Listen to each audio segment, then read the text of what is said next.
L'organisation Émergence Santé Plus poursuit son travail d'encadrement des jeunes membres des clubs de paix. Cette fois, elle a réuni les jeunes autour d'une session de renforcement des capacités consacrée à la paix, la cohésion sociale et à la résolution 2250 du Conseil de sécurité des Nations Unies. Carnet et stylo à la main, les participants ont suivi plusieurs modules qui leur ont permis de mieux comprendre le mécanisme de la paix, d'identifier les signes d'un conflit dans leur environnement et d'en prendre les bases de la résolution. Pour les organisateurs, l'idée est de transformer les jeunes en acteurs de changement au sein de leur communauté. Pour Anatole Bahati, responsable administratif au sein de l'organisation Émergence Santé Plus, cette formation répond aux besoins des jeunes. Il a rappelé les objectifs et les attentes de la session. Cette activité a pour objectif le renforcement des membres des clubs pour la paix dans la ville de Bukavu. Et ces membres doivent travailler sur la sensibilisation, la vulgarisation de l'agenda jeunesse, paix et sécurité et la cohésion sociale au niveau de la communauté. Ces clubs ont été constitués par des personnes qui ont été sélectionnées dans la communauté, surtout les jeunes femmes et les jeunes filles et que nous considérons comme ambassadeurs de la paix parce qu'ils doivent aller et apporter le message dans la communauté, travailler sur la question de la paix, parce que la paix doit inclure tout le monde.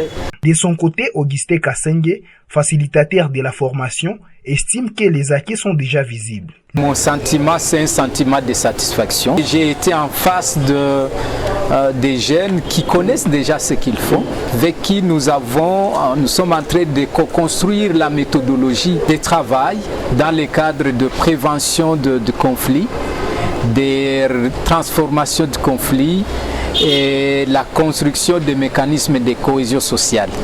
Oui, je crois qu'ils ont aussi identifié les conflits qui mènent leurs entités respectives.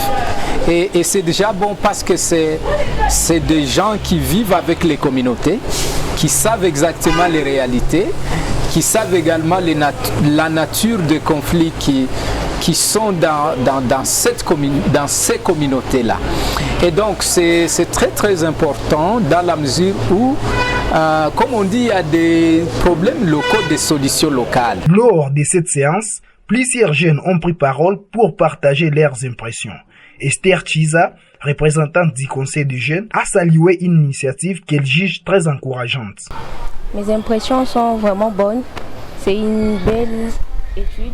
Nous avons été informés sur des choses que la jeunesse devrait connaître. Parce qu'on a appris sur le leadership, qui est une question qui devrait beaucoup s'intéresser à la jeunesse. Donc, le leadership serait un moyen pour aider ceux-là qui osent d'être meilleurs dans leur domaine.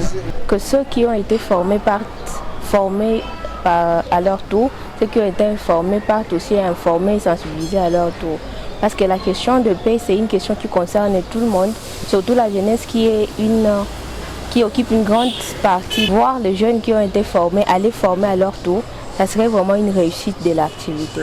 Nicole Mugalou, jeune membre du club de paix, a pour sa part exposé devant ses pairs les connaissances déjà acquises et les méthodes retenues au cours de la formation.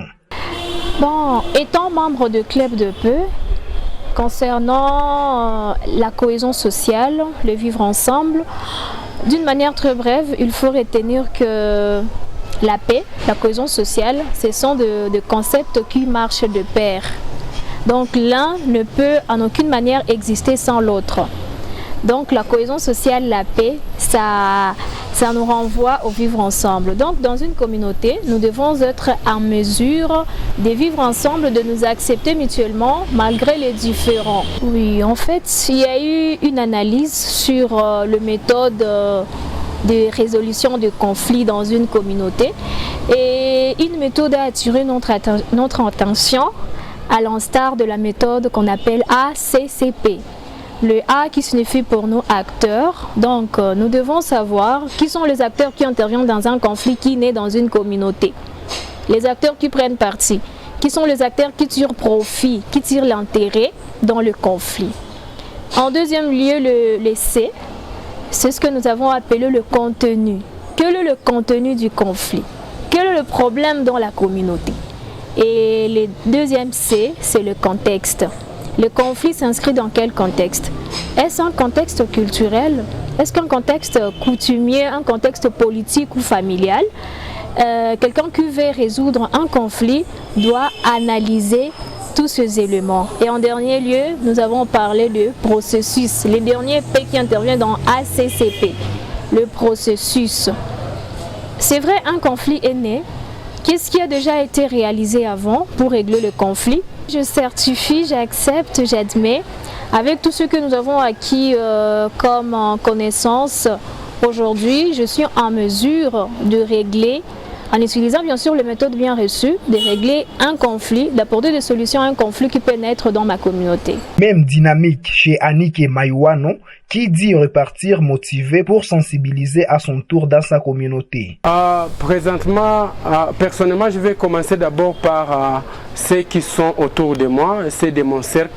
Je vais les présenter qui ne sont pas là pour appartenir aux groupes extrémistes et violents, mais plutôt être des modèles, des modèles pour essayer d'apporter d'autres jeunes vers le processus de paix durable, non seulement dans nos communautés, mais en commençant par le base, nos familles, nos groupes, nos réunions, nos organisations et tout consort. Pour Émergence Santé Plus, cette session est une étape dans une lutte plus large pour renforcer les capacités des jeunes membres des clubs de paix. Cette session s'inscrit dans le cadre du projet promouvoir la participation politique des jeunes au Nord et au Sud Kivu à travers l'appropriation de l'agenda jeunesse, paix et sécurité, financé par les Fonds des Nations Unies pour la consolidation de la paix.